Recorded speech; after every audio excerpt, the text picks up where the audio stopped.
Here's the amazing thing on the timing of your question is that probably 10 days ago, maybe just a week, Nate sent me a link, texted me a link to a Craigslist ad that has my old sawmill in Glide, the town where I finished growing up, for sale again.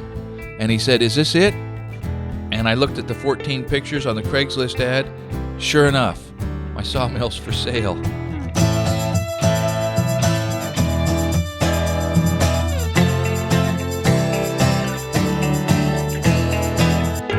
Welcome to another episode of the Essential Craftsman Podcast. I'm Nate. I've got my dad, the Essential Craftsman. How are you doing? Good, man. Hi, guys. We've got a real kind of junk drawer of a video here, but I think you're going to like it because we're going to just keep moving from one interesting topic to the next, kind of as they either occur to us or show up on my little page of notes here. And the first item is actually sitting in front of us. We have our new water heater for the spec house that just was delivered today, and it's tankless.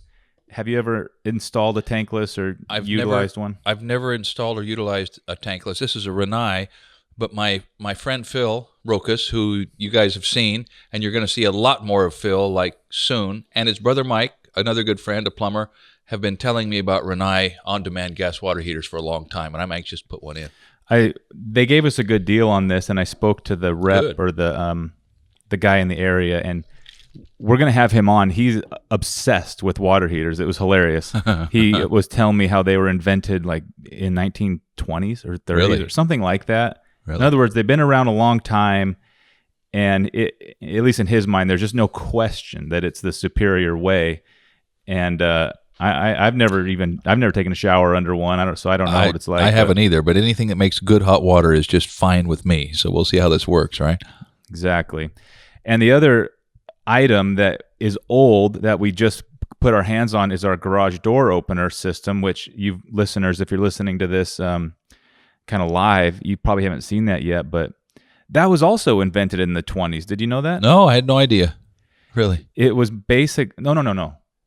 Yeah, 1920s, right? Kind of when cars, right? Shortly after cars were invented, this guy realized like they got to park them somewhere, and the original doors were just huge, normal swinging doors. Barn doors, yeah. And the guy who came up with it is the founder of overhead door. No kidding. Yeah.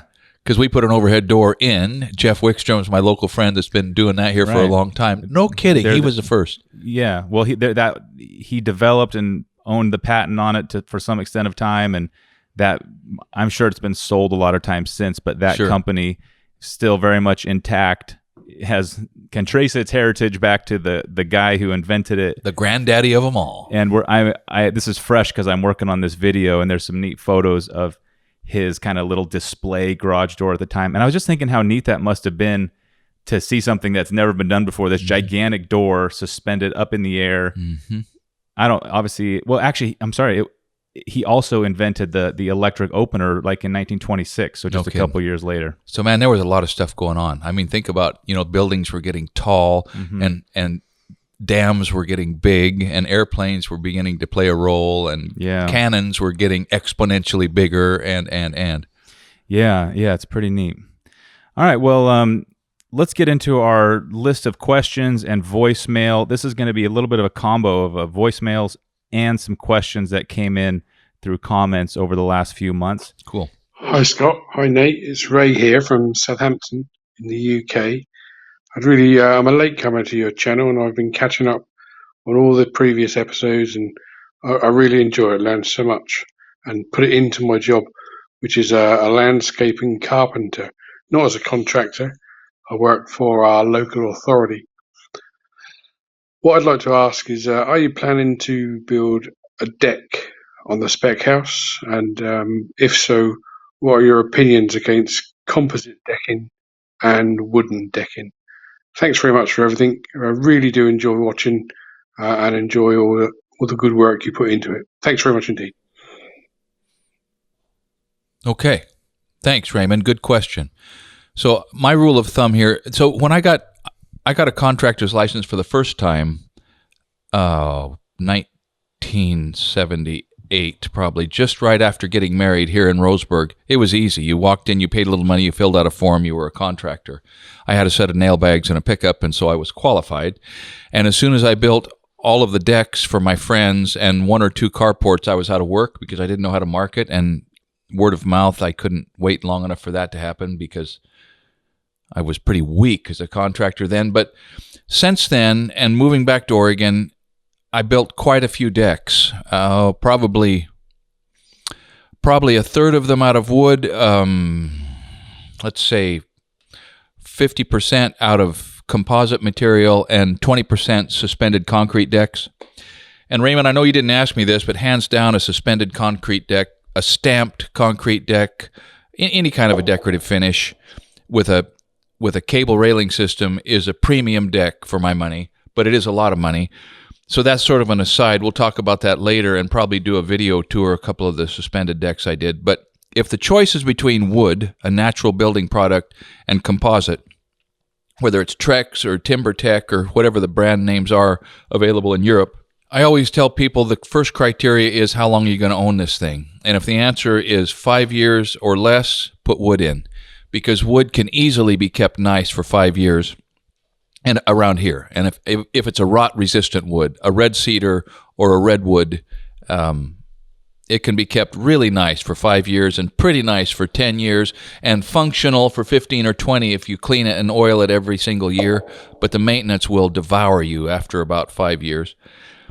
But if you're going to own it for 5 years or more, and especially into the 10 or 15-year range, do a composite. If your deck is in full sun, you need to be aware that stuff gets super hot. On a summer day, it accumulates heat like crazy, and you can't walk on it barefooted, and you really can't hardly put your hand on a railing after it's been a 90 or 95 or 100-degree day. It just gets too hot to touch. So that's the downside. The upside is very low maintenance. They last a long time. You got to pay more attention to the substructure, because the substructure on a composite deck better be ready to last 40 years too, because the composite's going to last a long time now. But they don't always last a long time. In other words, there's been a lot of composite decks that have sort of failed and sagged, and you can be disappointed with you a can. Composite deck, right? Great point. The first couple generations, especially of Trex, just went bad. I had to replace 2 decks, and Trex stood behind the material, but the first generation of Trex, it just failed. UV, it deteriorated. You could scrape it off with your toe. Since then, I have more confidence. I mean, these things have come a long ways. But your point about spans, if you don't keep a very tight center on your joists, like they say 16-inch on a full 1.5-inch composite board, I would be tending to go 12 inches on center on the substructure, because otherwise that deck is not going to stay flat. So good point. Poking one other hole in your little story, but you just thank you so much. You just put a deck on a few years ago on your house, which you'll definitely own more than 5 or 10 years, and it's wood. So how do you square that circle? My choice at the time was I was adding on to the house that I'm living in now for my mom and dad, so they could age in place. The deck is in the shade, so the sun's not devouring it, and the substructure is built to accommodate a composite deck. I put the joists on tight centers. It's a very, very flat, very rigid substructure, and I just put Western red cedar on the top. That'll be good for 10 years easy, maybe more, and then the substructure is good for longer than that, so I can just pull that decking off there, throw composite down. It's not very big and probably be about even. And the fact that it's not a big deck, and maybe this is something people should factor in, should be taken into account, because a small deck is a small deal. Yeah, either that's way. Right. But if you're talking about a big fancy deck with a hot tub built in and all kinds of stuff, this would be a much more serious question. So that's right. The spread on dollars gets bigger and bigger. All right, our next question is coming from Steve. Hi, Scott and Nate. This is Steve from Provo, Utah. I had a question for you. Have you ever traded work for kind? In other words, my father was an accountant, and he would sometimes take payment for his services, buy milk from a dairyman, or carpentry work from some of his clients that needed to pay him. Enjoy the show. Thanks very much. Yeah, I have quite a bit over the years, actually. I have been that carpenter trading against dental work before. The first house that I built for my family in Las Vegas, I traded the dirt work. I traded bringing in the gravel and trenching and compaction against framing a house for a guy. I learned there that it's always a mistake to be trading the labor of your hands against the labor of a machine. You just get so far behind so fast. Yeah. It just was, it was fair. I mean, it was a deal I signed up for, and in a dollar-to-dollar analysis, it was great, but I never carpenter against yellow iron. Yeah. I've trade work a lot with other tradesmen. I've done that all the time. In fact, a lot of tradesmen do that. You find somebody that can wire, or you can pour concrete, you trade back and forth, and if you can trust each other, it's just the best of all possible worlds. I've traded for furniture. I've done work. I think I traded for a truck one time. Not much of a truck. I did. I worked off a truck one time. So the answer is yes. That's one thing about being in the trades, that you can trade. It's easy to trade, but there's a couple things. I mean, just because you're trading doesn't mean you're coming out ahead. It just means you didn't have to make the money and pay the taxes, maybe. And it's easy to get into a deal that just doesn't work out that well, to where if you would have had overtime work available to you at work, you might have been smarter to work for the money and buy the product. But not all the time. Sometimes it's just sometimes you cover a lot more ground in trading, and you can certainly develop relationships of trust that way. Probably has everything to do with the person you're trading with. Yeah, see, that's the beauty of money. Yeah. I mean, money standardizes the trading of our effort and our product, right? And so it makes every market more perfect than the imperfect market of trading services. Yeah. But if you've got somebody you can trust, hang with it, and it'll be good for both of you. But the mindset that you have to have is not getting all it. If you're worried about getting ahead on this deal, it's only going to be a one-shot thing. But if you're equally, my friend George Smith, the guy that built the crane for me on my truck, he and I have traded back and forth a lot. And it was a lesson to me to find out there are some people who don't want to get ahead of you. They would rather have you ahead of them. Explain being ahead, meaning? There are some people who would prefer to give more in the trade than they get in a particular relationship. And man, when you find somebody like that and you're both functioning from that position, it's a great thing. And pretty soon nobody can really keep track at the end of a few years of doing that who's ahead or behind, but everybody knows that it's been pleasant and profitable and productive. So yeah, you have to play nice, and you'll be glad you did it. Okay, our next question is from Tom. I have probably watched the Sawmill Story video at least a dozen times at this point. And it is very intriguing, and I admire the story and legacy attached to it. So my question is, what was the fate of that sawmill, or is it still in use and just not talked about yet due to a potential upcoming video? Great question. So first of all, let me say this, that making that sawmill video was really hard for Nate, and it took him, how many hours did you spend on that? I don't know. It was a long time ago, but it was at least triple any video I had done at that point. Yeah. Maybe not anymore, but... And it was so complex. I could tell. I mean, he was living in Mesa, and I was up here, and we were sending voiceover back and forth, and I could just tell that it was hard for him to wrap his head around how to make a story out of this family history. But I think he did a great job. I think probably it's my favorite video for a lot of reasons. It's not so much how to make a story, because the story exists, but what I've learned about filmmaking, it's the exact best way to tell it in like videos and words, Okay. Because that was you were jumping in a bathtub of ice water there, trying to deal with all that disjointed information, right? Yes, yes and no. It was definitely a big learning experience, and it was the first video that we had ever done that was just a lot fuzzier in terms of how it could be told. For example, lots of the how-to and pro tips, that's the information and you convey it, but that story could have been told 100 different ways. Yeah. Sort of. And it was kind of deciding like what's the optimum way. And I don't know if we got it perfect, but it certainly turned out, as good as we could have hoped. Yeah, I wouldn't change a thing. And it's interesting that we were only able to do that because just as I was moving away from Wyoming after taking that sawmill back there, I thought that I needed to make a video so I could sell the mill. So there was a fellow who had a video store, one of the first one I ever saw, Butch Sanders. And I traded him, speaking of work in kind, I traded him a bunch of slab wood, firewood, for coming out and making a video documentary of that sawmill. So and it was on VHS for all those years. What was it, 30 years or so that we carried it around and thought I lost it and found it, got it back and made another copy.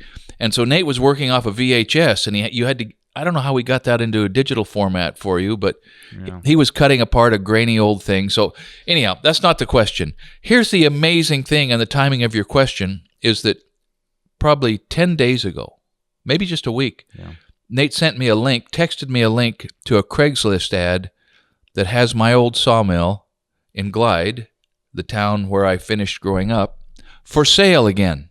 And he said, "Is this it?" And I looked at the 14 pictures on the Craigslist ad. Sure enough, my sawmill's for sale.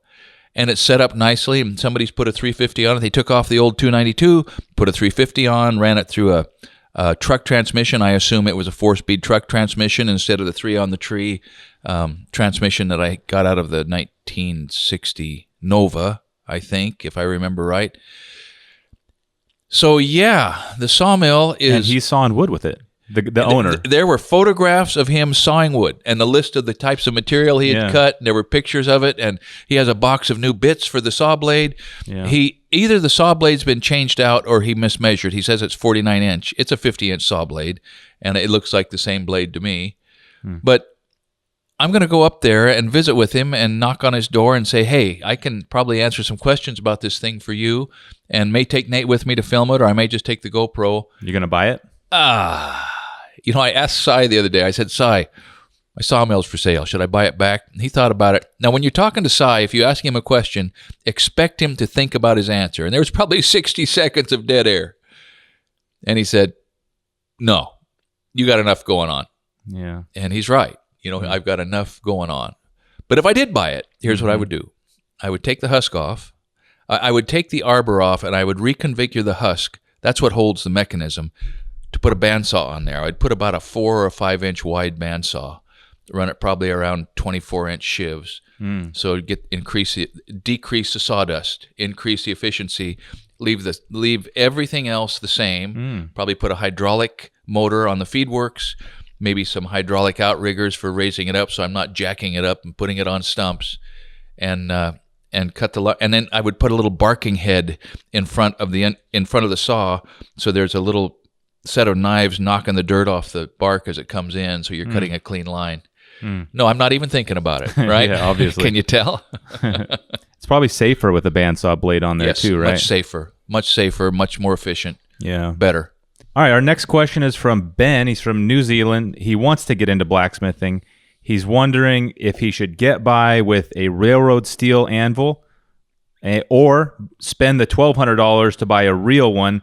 Apparently, anvils are even more difficult and expensive to find there than they are here. So what would you recommend for new blacksmith? Okay. So there is nothing in the world wrong with a piece of railroad iron as an anvil, except it's just not complete and it's not heavy. But an anvil can be anything that'll resist your hammer blow. Check out our video about the blacksmith's anvil, and Nate found these pictures of these men in Africa working on the ground on what appears to be a rock. So that's an anvil. They've got mythic status and incredible utility with the London pattern and modern anvils. But if you're aching to start blacksmithing, get a chunk of steel and start, and keep your eyes open for the real anvil, because there's something about starting to do something that starts to line up connections. And so I'm not a new age guy, but there's an energy around blacksmithing, and once you start it, the energy kind of increases and your conversations expand and people are talking to you, and you will find that real anvil, maybe for less money or for some trade. It'll show up, I think, easier if you've started blacksmithing on a piece of railroad iron than if you're just waiting and watching and wishing. So I'd start, man. I'd dive in. Yeah, plus $1,200 is a lot, and who knows, maybe it's not as great as you might think. You're making this big investment, now you have this anvil, so give it a try. If you spend a year and you're really having a great time and making a lot of neat stuff, then it'll be an easy decision. You'll of course be ready to upgrade and spend the money, but take a railroad anvil for a test drive, and then. So there's a fellow, Kevin Eckerman. You're going to meet him on the channel. He's an excellent electrician, and he runs Cascade Electric. Has for a long time. And I infected him with a blacksmithing virus probably 15 years ago. And he found an anvil and he bought it. And a friend of mine built a propane forge for him, and he dove in. And then he got some financial reversals. They had some problems, some health problems, and just some bad luck.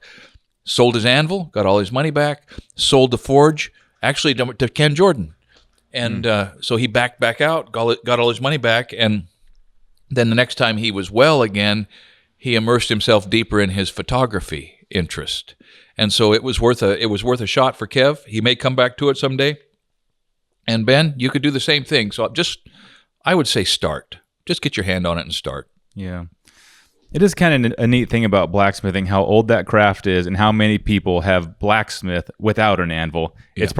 There's probably a whole lot more people who've done it without an anvil than people who actually have. By numbers, that's exactly right. It's like Darwin's assertion that the fossil record had to be transitional species. There's been more in the past doing it than there is now or in the foreseeable future. And so I was reminded of, this is off topic slightly, but I was reminded of the same concept with fishing, because you can totally get serious about gear and poles and everything, and then you go somewhere like Mexico where guys are catching huge fish by just wrapping the fishing line around a pop can, like that, and they're just catching fish, and they don't. There's no gear other than the line and the lure, and it's kind of the same thing. It's exactly the same thing. The anvil is not the blacksmithing; it's just like one tool. Although I might be getting out of my lane here. No, well, not much, and the old aphorism, cliche that a poor workman blames his tools. Ben, you'll be able to blame a railroad anvil for some of your difficulty, but if you can learn to make nice things on a piece of railroad iron anvil, small things, stick to the small things, get the feel of your hammer, you'll be ready to tear it up on a real anvil. And then the other point, and I'm all over the map here, but anvils are also useful even if you're not blacksmithing. Like auto mechanics, and my buddy Dustin, who we did an episode with recently, was telling me about a guy in he's a pilot, and in the airport mechanic shop has got an anvil there for solving problems. So depending on what your life is like, you may need one anyways. So we're not helping you at all. Yeah, pick what you want, just like everything else, man. Pick what you want to believe. Yeah, in other words, think twice about bringing your questions. All right. Okay, next question is from Dominic, and he's wondering about B-roll footage. And what I'm going to do, I'm going to set that question aside and let the video production type questions accumulate and maybe put that into its own podcast episode. So Dominic will get to that. And if any of you have interest in that side of what we're doing, feel free to send the questions, and we will at some point try to put all that in one area, in one podcast. Okay, and we got a comment from Heath. Hi, Nate and Scott. This is Heath McAfee from Ohio. I'm a drilling engineer for Shell Oil Company, and I really like your podcast and your show channel. One guest I think would be great for the podcast, although it would be a tough one to get, I think, is Mike Rowe. His values tend to align a lot with a lot of your guys' content, especially on the trade schools. Be interested to see a sit down with you guys and him. Amen, Heath. So Mike Rowe is a giant. He's a guy who he's created his own space. I mean, not a lot of guys can do that, right? Just by force of personality and raw talent, just create his own niche on the face of the earth. But he's done it, and he is able to talk about some things in a way that nobody else can talk about, like safety, work safety. Mike Rowe says things, practical observations about work safety and the war on work that has been declared war on work that has been going on in the United States and Western Europe for, well, probably since World War II. I just salute him for saying those things. His TED Talk about safety third, is that how he phrased it? I think so. Yeah, safety third. I mean, I think these things all the time, and on the channel, I'm almost afraid to say them because it just touches such a raw nerve for so many people. But Mike Rowe can say it and defend it and make it rational. Yeah, that is it. Really is impressive because when you have something to, it's easy to just kind of be quiet and keep your head down when you have something to lose, which I think is why young people are generally the ones, rioting like we're seeing. And going nuts. Got nothing to lose, baby. In some way, Mike Rowe's got this huge reputation and this beautiful career, and he's saying uncomfortable things without even thinking about it. It's really inspiring. It is very inspiring because we've learned, and with our little bitty footprint, some things you think, maybe I just am not going to say that, have a fit of sanity and keep my mouth shut. That's kind of a new phenomenon for me. But I would love to have any kind of a conversation with Mike Rowe, just because you can tell how smart he is, and how he's just thinking much broader than anybody else. And by the way, he's got a great bass voice. Did you know that I learned that he used to sing in barbershop quartets. Yeah. Did we talk about that? No, but I've heard him, and his voice is just like it's just a cannon. Yeah, he's got an operatic, basso profundo voice. You know, so there would be a lot of things to talk about with Mike Rowe, but the chances of doing that may be small, but no way. I'll track him down. I can be vicious and like hounding people. So watch out, Mike Rowe. I got my sights on you. Watch out, and Mike. In terms of podcast guests, a drilling engineer for Shell Oil sounds pretty interesting. Also, darn right. I don't. Drilling just kind of blows my mind to go like hundreds and thousands of feet into the earth and knowing what we're aiming at and extracting. I don't get that. Yeah, but I'm glad you do it. Yeah. So Matt, how about that? Heath, send us an email. Yeah. Okay. There was a comment. I don't have the name of the individual who left it. Can you make a guide to construction site etiquette? You don't have to give the full answer here, but what are your initial off-the-cuff thoughts of construction site etiquette? Is he looking for the etiquette of how to be polite on a job site and get along, or the etiquette of how to be productive? Because they're not necessarily the same thing, although sometimes they are. Well, I've got one for you. Park far away. Don't drive up and just park right next. And if you guys are experienced, you know that. But keep your car out of the way. Just walk a little ways so you don't have to move your truck for some delivery or piece of equipment. How about this? There's one. How about this? If you don't own the ground, or if it's not your name that signed the contract, leave your dog in the truck. Okay? Yeah, leave the dog in the truck. Construction site etiquette. There's the old school way of thinking that I fall into all the time about dress for work. Make sure you are dressed in a way that tells everybody you're going to work. But I see guys in shorts that get work done, so I don't know if that stands up exactly, but still. We might have to put some more thought into that, and I don't know. It seems very much like that would be the question directed at the superintendent, the property owner, or the customer, because it's probably just going to change. Like radios, for example, that would probably count. Although for some companies it may not matter, but for other people, so it's probably worth asking whatever applies to that in a particular job, right? In a real way, at least when I think back when I used to work for other people, there almost is no etiquette on a construction site. A construction site has sort of a prison mentality, a wartime mentality, a barracks mentality, a motorcycle gang mentality. I mean, in a big city, you're going to have a lot of bikers on those crews. Mm-hmm. Those guys pride themselves on not having any consideration at all for etiquette, but they still have an etiquette. I mean, they dress for work, and they swear a lot. That's their etiquette. They don't. There is or was an element of construction site etiquette that you try to minimize pain. I mean, you got to be tough, or you got to pretend to be tough, because if you're not, you're going to find yourself at the bottom of the pecking order right away. Here's one thing: if anybody messes with your lunchbox, you better be ready to throw down. Even if you know you can't back it up, it's like a prison mentality. If someone takes advantage of you, or You can't have it. You can't have it if you want to occupy a space where you're ever going to have any responsibility. So I understand now this is 21st century and it's different, but men are men and competition is competition. And so, I mean, that would just be one thing I would throw out. You got to be ready to defend some turf. You got to be ready to recognize the guys that you can rely on. You got to demonstrate you're somebody that can be relied on. All you got to do is roll over once, and throw somebody under the bus with the superintendent when he comes around trying to find out who's responsible for a mistake. Throw one person under the bus one time and see how you get along on that job site from now on. So, keep your eyes open. I'm thinking that these things sound cultural, like cultures of job sites. And is that different than etiquette? There's a ton of overlap, but the culture of job sites sounds a lot like the African savanna in National Geographic. It is, and it is, and I'm wondering to what extent etiquette overlaps with that. We might need to kind of think on this a little bit. It's a pretty neat topic. I hadn't really thought of it, but it goes to another question that we might talk about, and that is union versus non-union.